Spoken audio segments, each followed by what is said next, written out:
Ce soir, j'ai l'honneur d'évaluer le discours de niveau 2, projet 1, intitulé Langage corporel efficace de la filière maîtrise des présentations.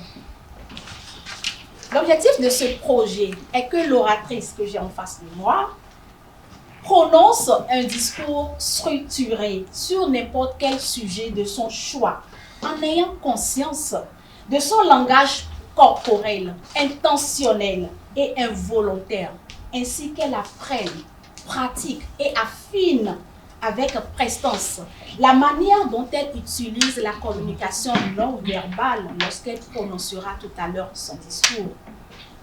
Réussira-t-elle l'exercice? Lorsque Madame l'évaluatrice générale m'accordera la parole, je ferai part de mes commentaires sur la prestation de l'oratrice en disant si oui ou non elle a atteint les objectifs de ce discours. Madame l'animatrice, j'ai dit.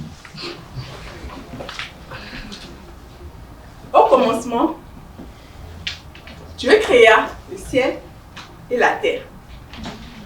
Il dit que la lumière soit, et la lumière fut. Il créa l'être humain à son image, à qui il donna autorité sur toutes les choses de la terre. Dans notre monde, les hommes gouvernent, ils prêchent, ils décident. On leur dit, c'est vous les chefs. Vous n'avez pas le droit d'être faible. Vous ne devez jamais faillir. Dans ce même monde, les femmes, elles, sont laides. Laides infatigables. Elles portent la vie, même au péril de la leur. Et on leur dit, c'est votre rôle, c'est votre nature, c'est la volonté divine. On confisque leurs rêves, on limite leur autonomie. Et on ne cesse de leur rappeler au quotidien qu'elles ont été créées pour une et une seule chose, assister les hommes. Mais sachez une chose, dans ce monde où les femmes n'ont pas droit à l'égalité, les hommes ne sont pas libres non plus. Ils sont enfermés dans un rôle de pourvoyeur. Ils n'ont pas le droit à la fragilité. Ils n'ont pas le droit d'être faibles, même lorsqu'ils sont brisés. Et les chiffres sont clairs. C'est presque alarmant. Les hommes se suicident de plus en plus. Ils demandent de moins en moins d'aide. Ils sont enfermés dans un burn-out silencieux. Dans ce monde déséquilibré, nous avons plein de relations asymétriques. Chacun de nous porte une charge mentale trop élevée. Les tensions conjugales s'intensifient et les partenariats hommes-femmes deviennent presque impossibles. Et qu'est-ce qui se passe pendant ce temps-là? Vos enfants vous observent. Ils observent des mères surchargées et surmenées. Ils observent des pères émotionnellement absents. Ils apprennent et reproduisent. C'est ainsi que se crée cette chaîne invisible.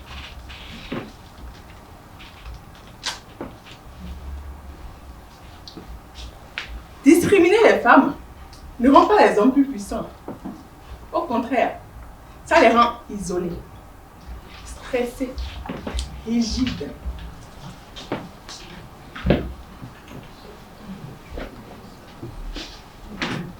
Je vais vous demander de prendre un instant pour imaginer les choses différemment.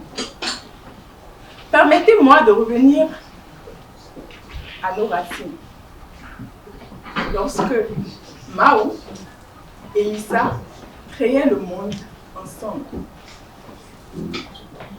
Mao, énergie féminine, Lisa, énergie masculine. Deux énergies différentes, pas rivales, mais complémentaires. C'est ainsi qu'ensemble, ils créèrent l'être humain à leur image. Et dans ce monde originel, la force n'est pas la domination. et la douceur n'est en aucun cas la faiblesse. Dans cet univers-là, aucun enfant ne grandit en pensant que ses rêves ont des limites biologiques. Ce monde-là, il n'est pas une invention moderne. Voyez-moi. Nos racines parlaient déjà d'harmonie bien avant que notre société, elle, n'érige la hiérarchie en règle. Ce monde-là, il vient du plus profond de nous. Revenons à notre essence. Ce monde, il peut être le nôtre. Un monde où aucune petite fille ne grandit en attendant ta place est à la cuisine. Un monde où les petits garçons apprennent que la force, c'est pouvoir protéger sans dominer. Un monde où aucun de nous, qu'il soit homme ou femme, ne porte seul le fardeau d'un rôle imposé. Un monde où les hommes n'ont pas honte de pleurer. Un monde où les femmes n'ont pas peur d'oser. Un monde où un homme peut être tendre sans perdre un gramme de sa dignité. Et un monde où une femme peut diriger sans perdre un souffle de légitimité. Ce monde-là, il n'est pas à crier, il est simplement à réveiller. Et cela commence par 3 éléments essentiels. En premier, il faut savoir reconnaître. Oui, reconnaître les déséquilibres sans se sentir menacé. En second, il faut savoir partager. Partager les opportunités, partager les responsabilités et surtout partager la part. Et en dernier, il faut apprendre différemment. Apprendre à nos fils et à nos filles que la collaboration est mieux que la domination. Alors la prochaine fois que vous vous retrouverez dans un monde ou dans une situation d'inégalité, ne fermez pas les yeux. Parce que le changement, il ne commence pas par les lois. Il commence par une décision personnelle. Alors mes chers amis, allez-y. Allez-y et annoncez la bonne nouvelle. L'égalité, elle ne menace personne. Au contraire, elle nous libère tous. Alléluia.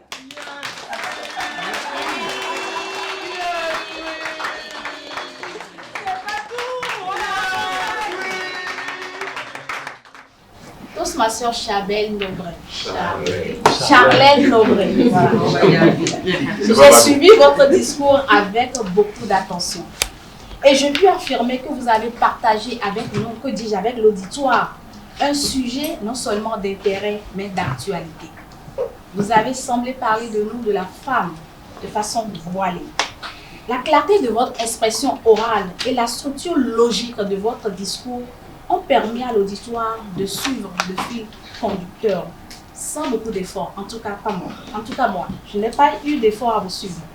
J'ai aimé la citation de fin de votre discours qui disait « L'égalité ne menace personne, elle libère tout le monde ». Sauf que j'aurais aimé avoir le nom de cet auteur-là. Cependant, l'analyse de l'objectif est mon point de vigilance pour ce projet que j'évalue devrait me permettre d'apprécier votre langage corporel. Pour faire simple, votre gestuelle.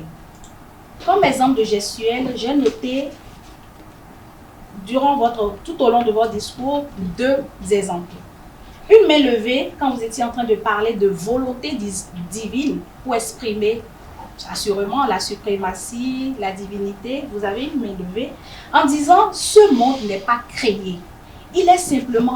Ce monde n'est pas créé. Il est simplement à réveiller.